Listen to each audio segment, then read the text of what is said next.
আসসালামু আলাইকুম সুপ্রিয় অষ্টম শ্রেণীর শিক্ষার্থীরা, আশা করি তোমরা ভালো আছো। আজকে আমরা যে বিষয়টি নিয়ে আলোচনা করব সেটি হচ্ছে তোমাদের একদম অষ্টম শ্রেণীর বাংলা প্রথম পত্রের প্রথম যেই গদ্যটা অতিথির স্মৃতি। লেখক হচ্ছেন শরৎচন্দ্র চট্টোপাধ্যায়। তো আমরা সরাসরি গল্প বিশ্লেষণের দিকে চলে যাচ্ছি। আমরা এটাকে দুইটা পর্বে বিশ্লেষণ করব। আজকে প্রথম পর্ব। তো এটা হচ্ছে অতিথির স্মৃতি। আসলে এটা তো মূলত শরৎচন্দ্র চট্টোপাধ্যায়ের দেওঘরের স্মৃতি থেকে কিছুটা পরিবর্তন করে পরিমার্জন করে তারপরে হচ্ছে এই অতিথির স্মৃতি হিসেবে তোমাদের পাঠ্য বইয়ে উল্লেখ করা হয়েছে। তো দেখো, চিকিৎসকের আদেশে দেওঘরে শিক্ষার্থীরা, দেওঘর বলতে বোঝানো হচ্ছে যে মানে স্বাস্থ্যকর একটা জায়গা, যে জায়গায় হাওয়া বদল করে মূলত যাওয়া হয়।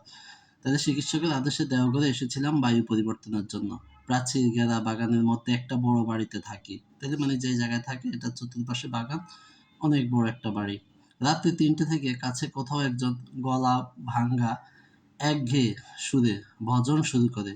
এই ভজন শব্দের অর্থ হচ্ছে ভক্তিগীতি, মানে যার মাধ্যমে দেবদেবীর স্তুতি গাওয়া হয় আর কি। তো একজন এই মানে খুব গলা ভাঙ্গা সুরে এই দেবদেবীর স্তুতি শুরু করে। ঘুম ভেঙে যায়। দোর মানে এই যে দোর হচ্ছে যে দরজা আর কি, হ্যাঁ? দোর খুলে বারান্দায় এসে বসি। ধীরে, ধীরে রাত্রি শেষ হয়ে আসে। পাখিদের আনাগোনা শুরু হয়, তাই না? আমরা জানি যে যখন সকাল শুরু হয়, অর্থাৎ একদম এই রাত শেষ হয় আর সকাল শুরু হওয়ার আগ থেকেই মানে পাখিরা কিচিরমিচির এই বাসা থেকে বের হওয়া শুরু করে দেয়। তো পাখিদের আনাগোনা শুরু হয়। দেখতাম ওদের মধ্যে সবচেয়ে ভোরে উঠে দোয়েল। তাহলে সবচেয়ে ভোরে উঠে কে? দোয়েল। অন্ধকার শেষ না হতেই তাদের গান আরম্ভ হয়। তারপর একটি দুটি করে আসতে থাকে বুলবুলি। কি কি পাখি তোমরা মানে অবশ্যই নাম মনে রাখতে হবে। বুলবুলি, শ্যামা, শালিক, টুনটুনি। তাহলে ৪টা পাখির কথা এই জায়গায় বলা হয়েছে। তার আগে আরেকটা পাখির কথা বলা হয়েছে। পাশের বাড়ির আম গাছে, এ বাড়ির বকুল কুঞ্জে, শিক্ষার্থীরা কুঞ্জ শব্দের অর্থ হচ্ছে ছোট বন বা উপবন আর কি, হ্যাঁ? তো এ বাড়ির বকুল কুঞ্জে পথের ধারের অশ্বত্থ গাছের মাথায় সকলকে চোখে দেখতে পেতাম না। তো বলছে এগুলো যে বসে থাকতো তো সব পাখিদেরকে আমরা দেখতে পেতাম না, মানে লেখক দেখতে পেত না। কিন্তু প্রতিদিন ডাক শোনার অভ্যাসে মনে হতো যেন ওদের প্রত্যেককেই চেনে। তাহলে প্রত্যেককে মানে ওই যে গাছের এই আনাচে কানাচে থাকে, তো ওই জন্য সবাইকে দেখা, সব পাখিকে দেখা যায় না।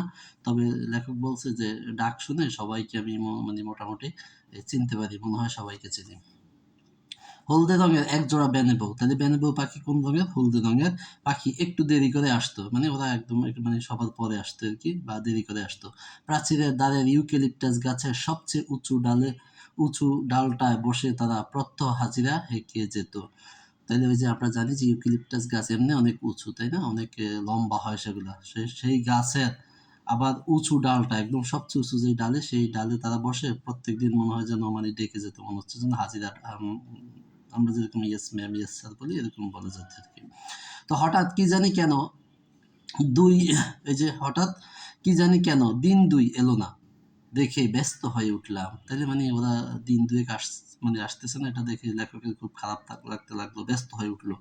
কেউ ধরলো না তো? মানে নিজেকে নিজে মানে চিন্তা আসে, প্রশ্ন আসে যে কেউ আবার ধরে ফেলছে নাকি ওদের। এদেশে ব্যাদ মানে হচ্ছে শিকারী, হ্যাঁ? তাহলে এদেশে ব্যাদের অভাব নাই, মানে শিকারীর অভাব নাই। পাখি চালান দেওয়াই তাদের ব্যবসা। কিন্তু ৩ দিনের দিন আবার দুটিকে ফিরে আসতে দেখে মনে হলো যেন সত্যিকারের একটা ভাবনা ঘুচে গেল। তো এই চিন্তা ভাবনা কখন ঘুচে গেল? যখন ৩ দিনের মাথায় দেখলাম যে সেই বেনেবৌ পাখি দুটো আবার ফিরে আসছে।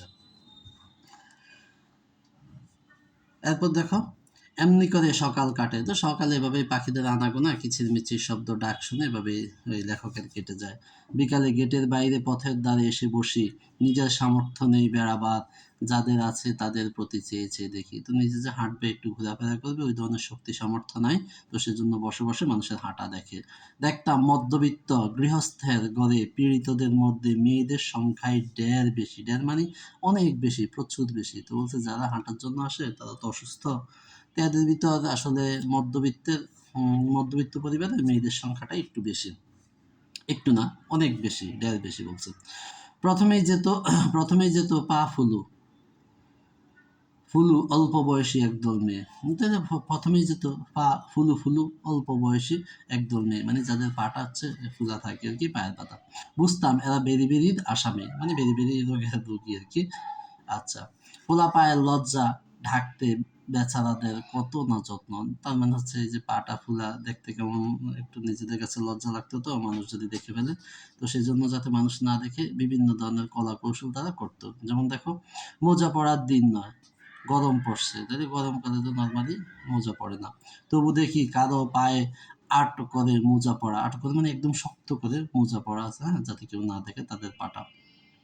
কেউ বা দেখলাম মাটি পর্যন্ত লুটিয়ে কাপড় পরছে, সেটা পথ চলায় বিঘ্ন, মানে পথ চলার বিঘ্ন। তো মাটি পর্যন্ত যদি কাপড় পরে আসলে চলাফেরা করা খুবই অস্বস্তিকর।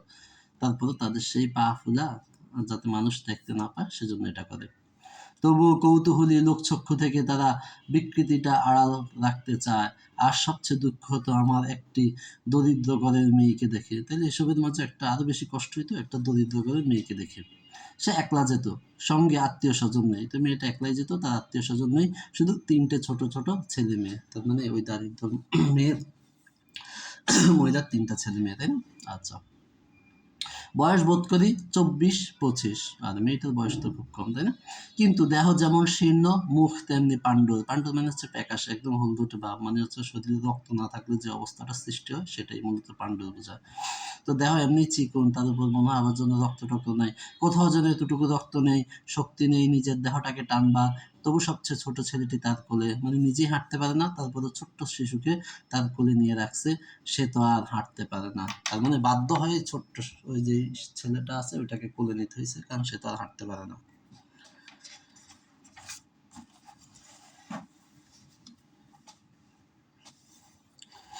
তো দেখো, অথচ ফিরে আসবারও ঠাঁই নেই, কি ক্লান্তই না মেয়েটির চোখের ছাউনি, তার মানে দৃষ্টি কি ক্লান্তি হারে, সে যে ফিরে আসবে সেটাও মানে আর সুযোগ নাই, তাই না? আচ্ছা, সেদিন সন্ধ্যায় তখনও দেরি আছে, দেখি জন কয়েক বৃদ্ধ ব্যক্তি ক্ষুধা হরণারে, হরণ মানে এই ক্ষুধা নিবারণ করার আর কি, হ্যাঁ। তাহলে বৃদ্ধ ব্যক্তি ক্ষুধা হরণের কর্তব্য মানে কাজটা সমাধা করে যথাশক্তি দ্রুত পদেই বাসায় ফিরছেন। মানে কিছু মুরব্বী লোক এই হালকা খাবার দাবার খেয়ে তারপর হচ্ছে খুব মানে দ্রুত বেগে হাসছে যাতে বাসায় ফিরে যেতে পারে। সম্ভবত এরা বাত ব্যাধিগ্রস্ত। তো লেখকের ধারণা এরা মনে হয় বাত ব্যাধিগ্রস্ত, বাত রোগে আক্রান্ত। সন্ধ্যার পূর্বে এদের ঘরে প্রবেশ করা প্রয়োজন। তাদের চলন দেখে ভরসা হলো, ভাবলাম যাই। তো ভাবলো হেরাই যদি হাঁটতে পারে তাহলে আমার অসুবিধা কি, আমি একটু হেঁটে আসি, আমি একটু ঘুরে আসি গিয়ে। সেদিন পথে পথে অনেক বেড়ালাম, অন্ধকার হয়ে এলো, তার মানে যেমন ইচ্ছা তেমন কাজ। লেখক নিজেও কি হয়ে গেছে, বের হয়ে গেছে হাঁটার জন্য। তো বলছে যে অনেকক্ষণ একটু হাঁটলাম টাটলাম, অন্ধকার হয়ে এলো, ভেবেছিলাম আমি একাকী, হঠাৎ পেছনে চেয়ে দেখি একটি কুকুর আমার পেছনে চলছে। তো মানুষজন নাই, তো ভাবলো যে আমি কি একা হয়ে গেলাম, কেউ তো আমার সাথে নাই। পরক্ষণে যখন পিছনে তাকাইলো, দেখতে পেলো যে একটা কুকুর লেখকের সাথে। বললাম কিরে, তো মানুষ আসলে কেউ না থাকলে পশু পাখির সাথেও মাঝে মাঝে একটু ভাব জমানোর চেষ্টা করে, কথা বলে, তাই না? আমরা যেমন কুকুর দেখলে বিড়াল দেখলে বলি এই খাবি বা এসে। তো বললাম কিরে, যাবি আমার সঙ্গে, অন্ধকার পট্টায় বাড়ি পর্যন্ত পৌঁছে দিতে পারবি, লেখক প্রশ্ন করছে। সে দূরে দাঁড়িয়ে লেজ নাড়তে লাগলো, তার মানে রাজি আছে, হ্যাঁ যাবো তোমার সাথে। বুঝলাম সে রাজি আছে, বললাম তবে আয় আমার সঙ্গে। সে পথের দ্বারের একটা আলোতে দেখতে পেলাম কুকুরটার বয়স হয়েছে, কিন্তু যৌবনে একদিন শক্তি সামর্থ্য ছিল। তো বলছে পথের দ্বারের লাইটের আলোতে যা বুঝতে পারলাম যে কুকুরটা আসলে বয়স হয়ে গেছে, তবে তার শরীরের স্ট্রাকচার দেখে এটাই মনে হলো যে যৌবনে, মানে তার যখন মধ্যবয়স্ক ছিল তখন তার মানে অনেক শক্তি সামর্থ্য ছিল।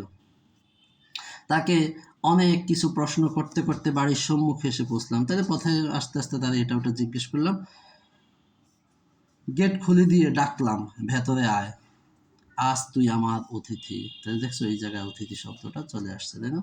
তো বলছে, আর ওই যে লেখক নিজেও মানে গেট খুলে ঘরে প্রবেশ করছে, কুকুরের জন্য গেটটা খোলা রাখছে, আর বলছে আয় তুই আমার ঘরে আয়, ভেতরে আয়, তুই হচ্ছে আজকে আমার অতিথি। সে বাইরে দাঁড়িয়ে লেজ নাড়তে লাগলো, কিছুতেই ভেতরে ঢুকার ভরসা পেল না। আলো নিয়ে চাকর এসে উপস্থিত হলো, গেট বন্ধ করে দিতে চাইলো, বললাম না, খোলাই থাক, যদি আসে ওকে খেতে দিস। ঘন্টাখানেক পরে খোঁজ নিয়ে জানলাম সে আসেনি, কোথায় চলে গেছে। তো বলছে ওই যে চাকর যখন লাইট নিয়ে আসছে বলছে যে গেট টেট বন্ধ করে দিব, তো লেখক বলছে যে না, বন্ধ করার প্রয়োজন নাই, খোলা থাকুক, দেখি এই অতিথি তার মানে কুকুরটা কি আসে কিনা। পরদিন সকালে বাইরে এসেই দেখি গেটের বাইরে দাঁড়িয়ে আমার সেই কালকের অতিথি, তখন আবার কুকুরটা চলে আসছে দিনের বেলায়, সকালবেলা। বললাম কাল তোকে খেতে নেমন্তন্ন, নেমন্তন্ন মানে হচ্ছে ওই যে এই নিমন্ত্রণের চলিত রূপের কি, যেটা দাওয়াত দেওয়া, হ্যাঁ। তো এদিনে কেন, জিজ্ঞেস করলাম। জবাবে সে মুখ পানে চেয়ে তেমনই লেজ নাড়তে লাগলো। মানে কুকুর তো আর কথা বলতে পারে না। লেখকের দিকে তাকিয়ে লেজ নাড়তে লাগলো। বললাম, আজ তুই খেয়ে যাবি, না খেয়ে যাসনি, বুঝলি? প্রত্যুত্তরে সে শুধু ঘন ঘন লেজ নাড়লো। অর্থবোধ হয় এই যে, সত্যিই বলছো তো? তো লেখক জলদি বলছে, আজকে কিন্তু না খেয়ে যাওয়া যাবে না, আজকে খেয়ে যাবি। তো বারবার যখন তাকে বলতেছিলাম তখনও সে বারবার লেজ নাড়াচ্ছিল। তো লেখক ধারণা করছে এই লেজ নাড়ার অর্থ হচ্ছে, আসলে সত্যিই বলছো তো তুমি? রাত্রে চাকর এসে জানালো সেই কুকুরটা এসে আজ বাইরে বারান্দার নিচে উঠানে বসে আছে। তাহলে বলছে কি, ওই যে রাত্রে চাকর এসে জানালো যে তুমি যে কুকুরটা তোমার সাথে আসছে সে বাইরের বারান্দার নিচে উঠানে বসে আছে। বামন ঠাকুরকে ডেকে বলে দিলাম। বামন ঠাকুর হচ্ছে মানে ওই যে বাড়ির রান্নাবান্না কাজে নিয়োজিত এক্সপার্ট লোক আর কি, হ্যাঁ, যে রান্নাবান্না চমৎকার রান্নাবান্না করতে পারে, এই এই আর কি প্রধান পাচক। তো বামন ঠাকুরকে ডেকে বলে দিলাম, ও আমার অতিথি। তাহলে কে? ওই যে কুকুরটা আমার অতিথি, লেখকের অতিথি। ওকে পেট ভরে খেতে দিও। পরের দিন খবর পেলাম অতিথি যায়নি। আতিথ্যের মর্যাদা লঙ্ঘন করে সে আরামে নিশ্চিত হয়ে বসে আছে। বললাম, তা হোক, ওকে তোমরা খেতে দিও। তাহলে আতিথ্যের মর্যাদা কি? তুমি খাবার দাবার দিছো, সে রেস্ট করে আস্তে ধীরে চলে যাবে। তুমি যদি তাকে থাকতে বলো তাইলে না থাকবে, আর না বললে কি সে থাকবে? কিন্তু কুকুর কি করছে? এই যে আতিথ্যের মর্যাদা লঙ্ঘন করে, মানে লেখক তো থাকার জন্য বলে নাই, তারপরও সে কি করছে? আরামে নিশ্চিত হয়ে বসে আছে, সে ওই জায়গাটা ত্যাগ করে নাই। বললাম, তা হোক, মানে থাকুক, অসুবিধা নাই। ওকে তোমরা খেতে দিও, তোমরা ওকে খেতে দিও, অসুবিধা নাই। আচ্ছা। তো শিক্ষার্থীরা, আজকে এ পর্যন্তই। আমরা আবার দ্বিতীয় পর্ব শীঘ্রই দিয়ে দিব। সে পর্যন্ত তোমরা ভালো থাকো, সুস্থ থাকো। আল্লাহ হাফেজ।